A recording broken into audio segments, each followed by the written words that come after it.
Still in North America, President Donald Trump has temporarily halted the substantial tariffs he warned would be imposed on Mexico and China and Canada, I beg your pardon, following 11th-hour conversations with both neighboring nations. The president can claim success regarding commitments on border control and law enforcement. However, both Canadian Prime Minister Justin Trudeau and Mexican President Claudia Sheinbaum have secured their own diplomatic achievements. For News Central, International Correspondent Afua Hagan has more. An economic crisis that could trigger financial turbulence across North America and globally has been averted, at least temporarily. But which side yielded first, and what lies ahead? President Trump's bold diplomatic gambit with America's principal trading allies seems to have yielded results, with both neighboring nations accepting enhanced frontier controls and intensifying their efforts to combat fentanyl smuggling. The tactic of wielding American economic might to extract compromises from other nations marks a triumph for Trump's America First policy, enabling him to deliver on key domestic pledges while shielding American consumers from the financial fallout of a continental trade dispute. His tariff approach isn't unprecedented. Trump's earlier duties on steel and aluminium during his previous administration sparked opposition from Mexico, Canada, and the European Union, though financial experts note these measures had more limited impact. Yet doubts persist about Trump's resolve to implement these measures against Canada and Mexico once the 30-day period concludes. Such ambiguity fuels concerns that businesses might reduce their American market exposure, postponing factory investments or recruitment decisions until the trade situation becomes more definitive. The reality is trade wars ultimately result in everyone getting poorer. As countries get poorer, there tends to be more nationalism. This mirrors the events of the 1930s, which eventually led to global conflict, which is a deeply concerning trajectory. Nevertheless, Trump's tariff policies might serve to expose significant disparities within international trade and could potentially redirect attention to issues that economic experts tend to avoid discussing, like massive trade deficits and trade surplus. For News Central, I'm Afua Hagan. And now to join us on the news discussing this is a foreign policy analyst, Bolu Michael-Biyi. He joins us from Kigali, Rwanda. Michael, let's just get started, Bolu. Given how intertwined international trade is, what potential effects would China's retaliatory tariffs on American goods have on the world economy?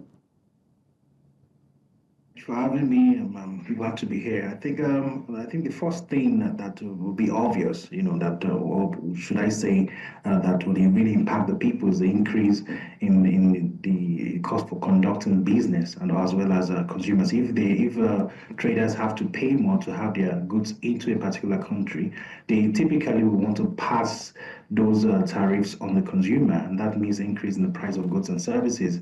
And it might also disrupt the logistic process. For example, the automobile industry that relies on different parts before a car is made, they might have to wait for the last batch of materials to arrive before they can actually do anything. So it disrupts the entire logistic chain, and it puts pressure on consumers now, because salaries are not increasing immediately. They will have to pay more, and this makes the people poorer. And also traders may begin to look for alternatives, dealing with business, having business with countries that are not in a trade war. So it doesn't help the United States or China in any way.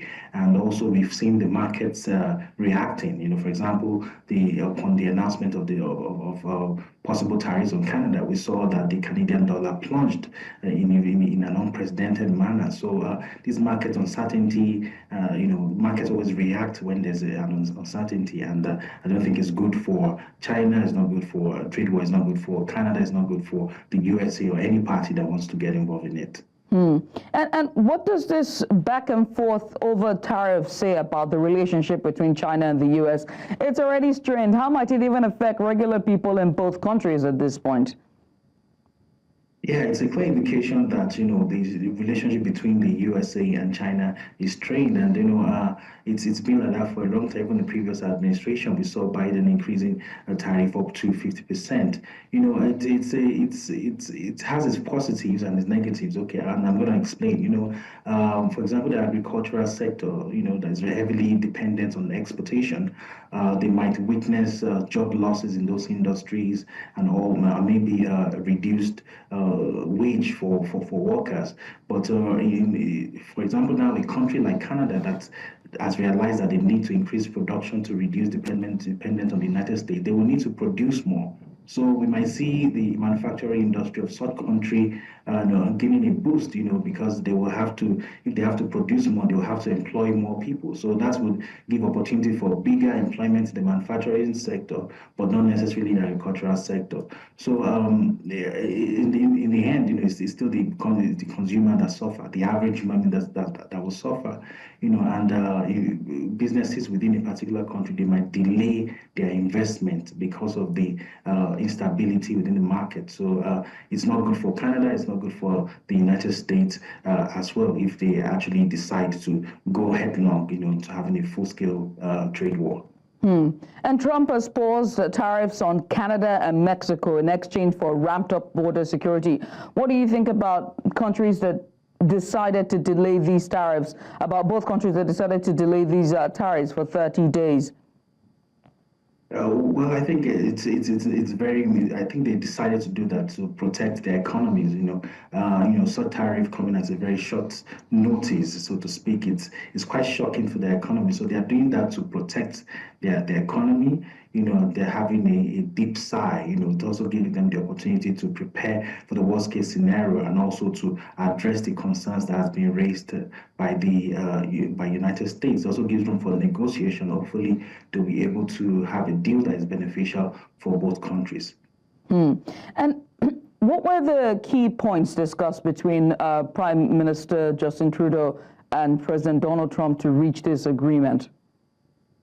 Well, they basically touched on the border security. That's the main concern of President Donald Trump. He raised concerns about illegal weapons coming into the United States through Canada, and also fentanyl from Canada to the United States as well. And the Canadian Prime Minister Justin Trudeau was gracious enough to declare decisive moves that I think might be sufficient to be able to tackle these concerns raised by the United States by launching a $1.3 billion border security program. He's also mentioned that he's going to appoint a fentanyl Caesar, whose sole responsibility will to ensure that fentanyl doesn't cross into Canada and also the United States as well. He's also going to have at least 10,000 border guards, to protect the borders and 24-hour surveillance. There's also going to be a joint task force, U.S. Canada joint task force, and many other things that he promised, backed by another $200 million investment into infrastructure for border security, which I think is quite generous from the Canadian government. So that's basically what the conversation was about, and the Canadian Prime Minister was gracious enough to lay down decisive moves to address the concerns of the U.S. president.